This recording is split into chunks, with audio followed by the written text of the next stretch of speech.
La revue de presse maintenant, Mohamed Ali Mouba à la une de la politique.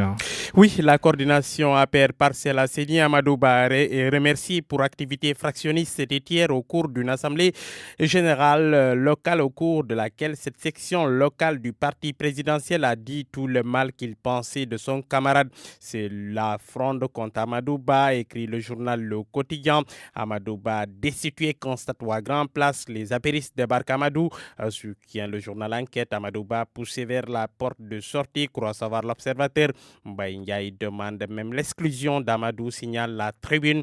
Le ministre d'État et directeur des structures de la paire, tout comme ses camarades, accuse Amadou Ba de ne pas mouiller le maillot, mais surtout de travailler à saper le moral des troupes.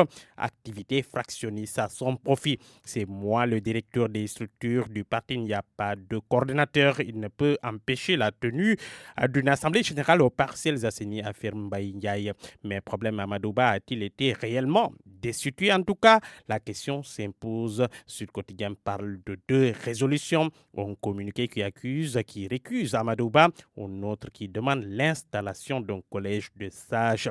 Dans le journal Les Échos, Alioune Badara Diouf, le député initiateur de l'Assemblée générale des apéristes des parcelles Zasseni, affirme que c'est faux. Amadou Ba n'a pas été destitué.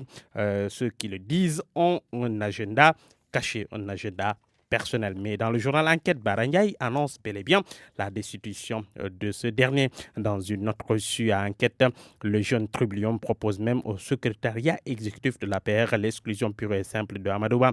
Mbaye Niang va plus loin. Ce matin, dans la Tribune, il tire sur Mohamed Gon, Mbaye Ndiaye, Amadou Ba ou encore Mimi Touré. Ils doivent être destitués du parti selon lui.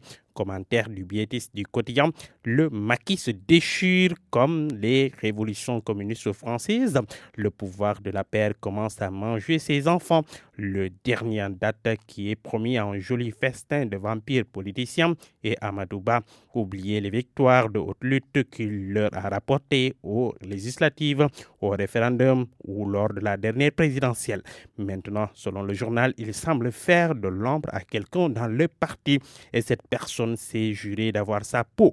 Selon le confrère, c'est maintenant à Amadou Ba de démontrer que lui aussi a une belle carapace de cuir et sait pouvoir surnager à la tempête. Rapport des corps de contrôle-loi sur le viol précarité des magistrats.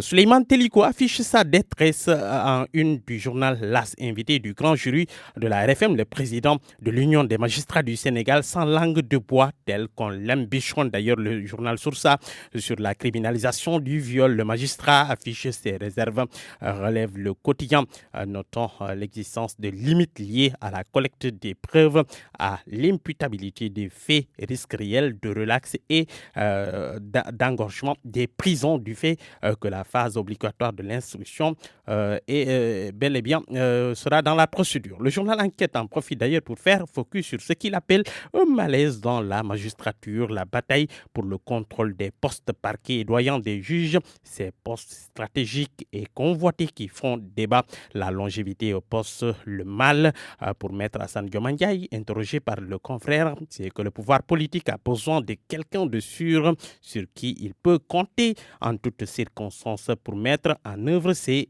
ambitions.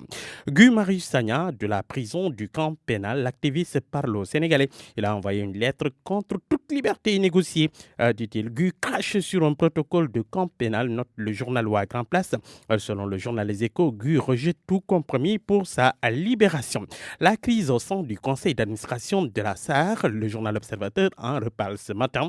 Le confrère nous dit qu'une réunion de crise est convoquée aujourd'hui au ministère des Énergies. Le cap de 40 milliards de nos francs met le feu à la société africaine de raffinage. Dans Libération, les abus sexuels présumés sur des joueurs mineurs à l'AS Dakar Sacré-Cœur. 3 nouvelles victimes accablent Olivier Sylvain selon Libé. Elles sont âgées de 17, 14 et 13 ans. À lire dans Libé. Et puis sport, Ismaël Sarr. On doublé et une passe décisive. C'était ce week-end. Ismaïla crucifie Sadio et les Reds. Pour lui, rien de spécial. Il dit « J'ai juste fait mon travail ». Selon le journaliste Stade Quotidien, Ismaïla a été imparable. Il a créé un tsunami en Angleterre. Une prouesse comme celle de Harry Kane en 2017. Les fans d'Arsenal veulent une statue du Sénégalais. Et puis, dans Soulam Babacar, bonheur, déception, trahison, Balla Gaye 2 raconte ses 15 ans dans l'arène sénégalaise. Il dit « Un de mes marabouts m'a trahi. Je maîtrise bien mon métier. Dieu m'a aidé à devenir un très grand champion. En 2015, j'ai vécu de très durs moments. » La revue de presse de Mohamed Talimouba.